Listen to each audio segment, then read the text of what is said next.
बच्चों, ये आपका फोटोग्राफ का सिंक्रोनिटी आप लोग लिख रहे थे।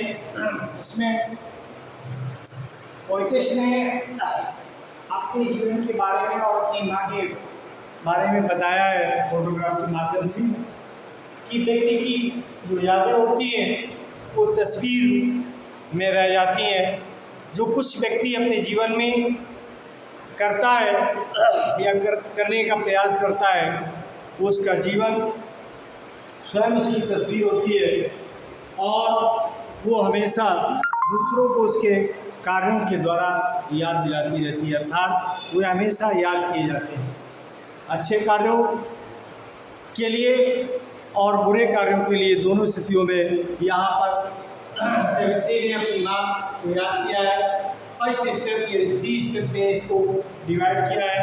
फर्स्ट स्टेप में वह 3 लड़कियों के साथ, अपनी 2 कजिन के साथ समुद्र के तट पर पैडलिंग करते हुए दिखाई दे रही है और दूसरे स्टेप पर 20-30 साल बाद वह बीच पर खड़ी है, दस्तक कर रही हैं और उनके साथ 2 कजिन्स भी हैं। लेकिन लास्ट स्टेप जो है वो बहुत ही कवित्री के लिए दुखदायी है, क्योंकि वह जीवन के अंत का समय अर्थात जीवन समाप्त होने के बाद का रिकॉल्स है, मेमोरीज है, क्योंकि उसकी माँ उस समय जीवित नहीं है।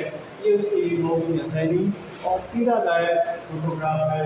तो फोटो में हंसती हुई दूसरे स्टेप में दिखाई देती है, लेकिन अंत में वह शांत और निश्चित खड़ी हुई है, क्योंकि वह व्रत है।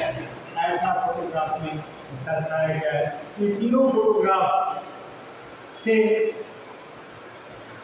3 जीवन की स्थितियों को दर्शाया गया है कि पहली स्थिति जीवन की किशोरावस्था होती है और दूसरी अवस्था, अंतिम अवस्था जो होती है वो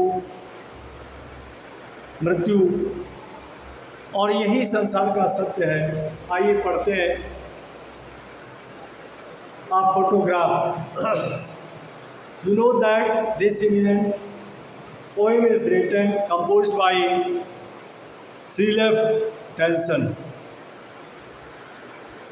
The cardboard shows me how it was when the 2 girls cousins went paddling. ये तस्वीर हमें दिखाती है, ये प्रदर्शित करती है कि 2 कजिन्स के साथ मेरी माँ पैडलिंग के लिए गई थी। अर्थात पैडलिंग शब्द यहाँ पर प्रयोग किया गया है चप्पू के द्वारा नाव चलाना, अर्थात समुद्र के किनारे वो पैडलिंग कर रही थी, चप्पू से नाव चला रही थी, चलाने के लिए गई थी। मेरी माँ थी और उनकी 2 कजिन्स थी। Each one holding one of my mother's hands.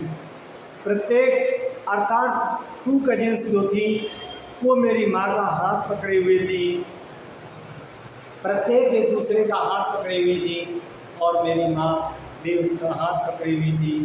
And see the big girl some 12 years or so, उस समय वह 12 वर्ष की उम्र की रही होंगी।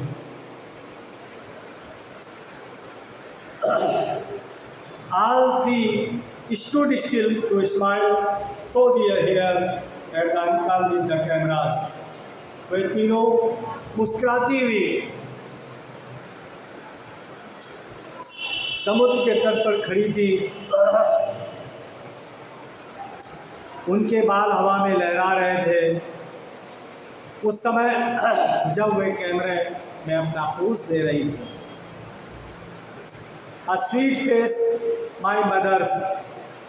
मेरी माँ का वो बहुत ही प्यारा चेहरा था, बहुत ही अच्छा चेहरा था। That was before I was born. And the sea, which appears to have changes, washed their terribly transist feet. ये उस समय की तस्वीर थी जब मेरा जन्म नहीं हुआ था। And the sea which appears to have changes, लेकिन सब कुछ बदल गया। ये समुद्र का तट, समुद्र का किनारा नहीं बदला। विच अपियर्स, जो अभी भी प्रतीत होता है, अभी भी दिखाई देता है, to have changeless, changeless means अपरिवर्तनीय, बिना बदला हुआ, जो अभी भी वो अपरिवर्तनीय दिखाई दे रहा है, बिना बदला हुआ प्रतीत होता है। Wash the terribly transit stream, जो अभी भी चौड़ों को धोता है, अर्थात सागर के तट को धोता है। सम 20-30 ईयर्स लेटर, कम से कम 20 या 30 साल बाद, she had laughed at the snapshot, see Betty and Dolly, she had said and look now, they dressed us for the beach. वह अपने स्नैपशॉट में हंसती हुई प्रतीत हुई, अर्थात दिखाई देती थी।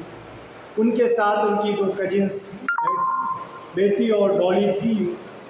And took how they dressed us for the beach, और वो कैसे बीच में अपने आप को ड्रेसअप कर रही थी, अर्थात ड्रेस पहन रही थी। The C holiday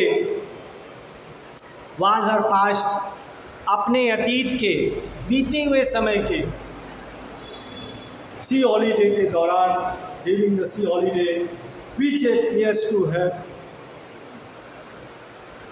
mine is her laughter both dry with the lever is of loss। वो हंसी दोनों के चेहरे पर छाई हुई उदासी को भी हंसी में आसानी से परिवर्तित कर देती थी। Now she has been dead nearly as many years। आज ये जीवन का तीसरा स्टेप मुझे याद आ रहा है, जब वो कई साल पहले गुजर गई थी, अर्थात एक्सपायर हो गई थी। As that girl lived and of the circumstances there is nothing to say at all। As that girl lived, जैसे कि वे उनकी शुरुआत एक बचपन के रूप में, लड़की के रूप में हुई थी, और आज वो वृद्धावस्था को प्राप्त होकर के मृत्यु को प्राप्त हो गई। And of this circumstances there is nothing to say at all. ऐसी परिस्थिति में मेरे पास कहने के लिए बिल्कुल कुछ नहीं है।